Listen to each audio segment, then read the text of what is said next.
What if I told you that in the Bahrain test there was a driver who surprised more because of his data than his times? And that this could change McLaren's real ceiling this season. McLaren arrived in Bahrain with a very clear idea. They didn't need to impress anyone, they needed to understand everything. After a winter of intense development with the MCL40, the team knew that these 3 days in Sakir were not about chasing headlines, but about confirming whether the aerodynamic and mechanical concept they had built in the simulator really worked under real conditions. And Bahrain does not forgive.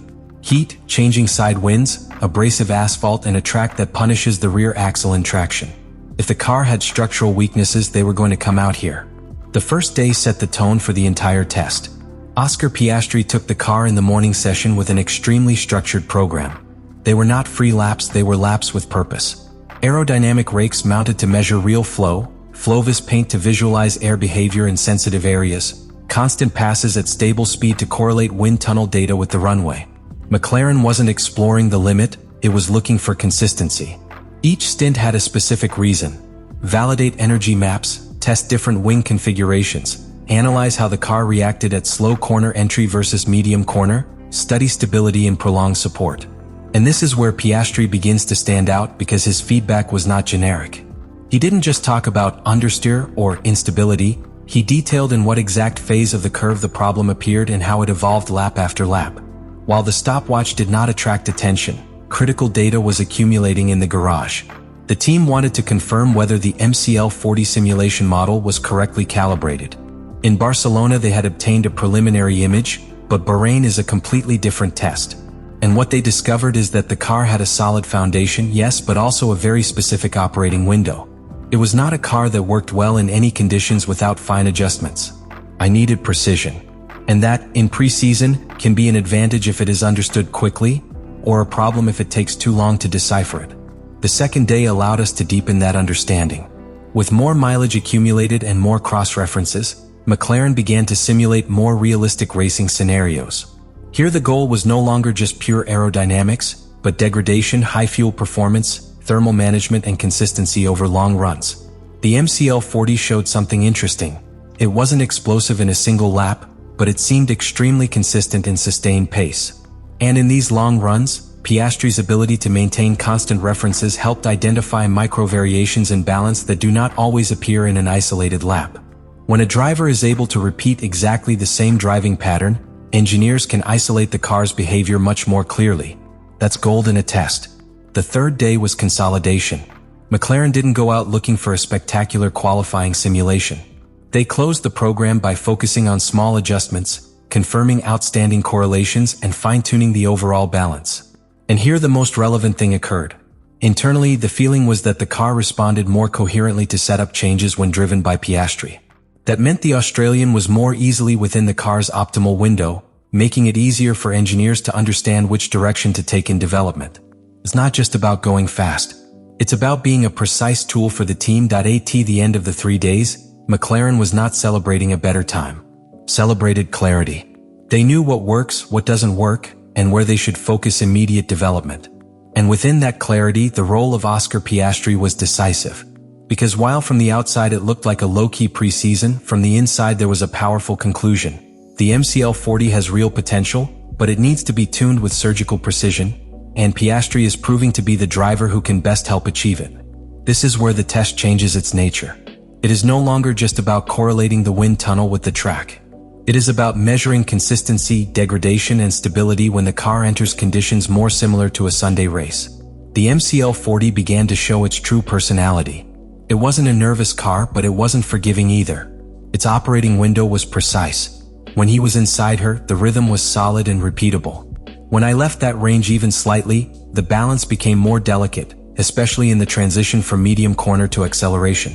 And at this point, Oscar Piastri is once again key. During the long runs, the Australian maintained an almost surgical consistency in his line and throttle application. This allowed the engineers to clearly identify how the balance evolved with the passing of the laps and with the increase in temperature in the rear tires. In Bahrain, where thermal degradation can distort any analysis, having a pilot who repeats patterns accurately is essential, because it eliminates human variables and reveals only the behavior of the car. McLaren detected something interesting. The MCL40 had a stable aerodynamic base and sustained stance, but required fine adjustments in the initial rotation phase and slow cornering. It was not a structural problem, it was a matter of sensitivity. And that, far from being alarming, is a positive sign in the preseason. It means that the car responds to changes. It means that development can fine-tune it. Furthermore, in race simulations the car showed more controlled degradation behavior than many expected. It was not the most striking in absolute rhythm, but it was one of the most constant. And in a long season, consistency builds championships. The team left secure with an internal conviction. The MCL40 is not an uncontrolled revolution. It is an aggressive evolution that needs technical precision to unlock its full potential. But here's the crux of Act 2. While other teams were looking to impress with fast laps or flashier simulations, McLaren was gathering strategic information. They tested different energy configurations, different power deliveries at corner exit, aerodynamic load adjustments on the straight versus stability in the technical sector. Each variation had a clear goal: to understand how far they could push the concept without compromising consistency. And in that process, Piastri's data not only confirmed the car's direction, it also challenged parts of the internal model. There were small discrepancies between what the simulator projected and what he felt on the track in certain traction phases. These discrepancies were not negative. They were valuable, because they allowed us to recalibrate the understanding of the aerodynamic and mechanical package before the real season begins. And this is where it all makes sense. Because after 3 days of testing in Bahrain, what McLaren takes away is not a number, it is not a position in the table, it is not a viral lap on social networks. What is important is direction. And in Formula 1, having clear technical direction before the championship begins can be worth more than half a second in isolation in a test. The MCL40 left secure with a defined identity. It is not an unpredictable car. It is not a fragile car. Nor is it a car that delivers its full potential without fine work. It is a package that demands precision. And that completely changes the narrative. Because when a team understands exactly what their car needs to perform, development stops being trial and error and becomes optimization.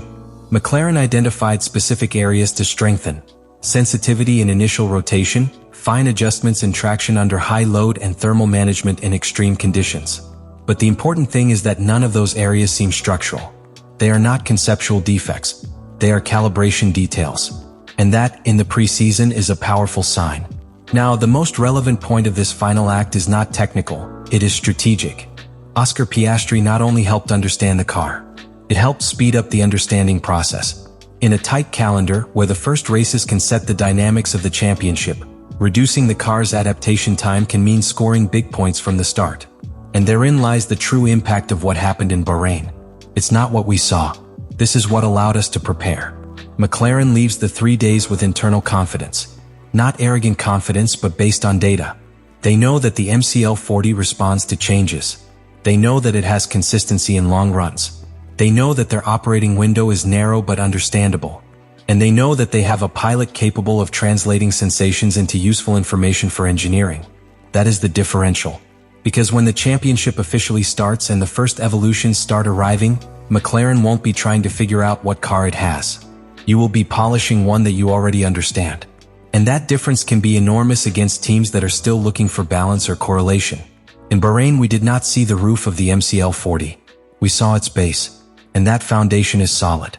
If development continues and the correlation stays aligned, McLaren could start the season with something much more valuable than a fast lap: technical clarity and a defined direction of growth. After 3 intense days in Bahrain, the conclusion is not on the timetable, it is in the engineering room. McLaren did not come out of secure as the most striking team, it came out as one of the teams that best understood its own car. And that difference is silent, but it can be decisive. What really makes the difference is that this understanding process was accelerated. Oscar Piastri didn't just complete a testing program. It helped fine-tune the correlation between simulator and track, detecting nuances in critical corner phases and allowing engineers to fine-tune the internal model before the real season begins. In a championship where every update must be surgical and every 10th counts, reducing uncertainty is saving development time. Leave me in the comments what you think about all this.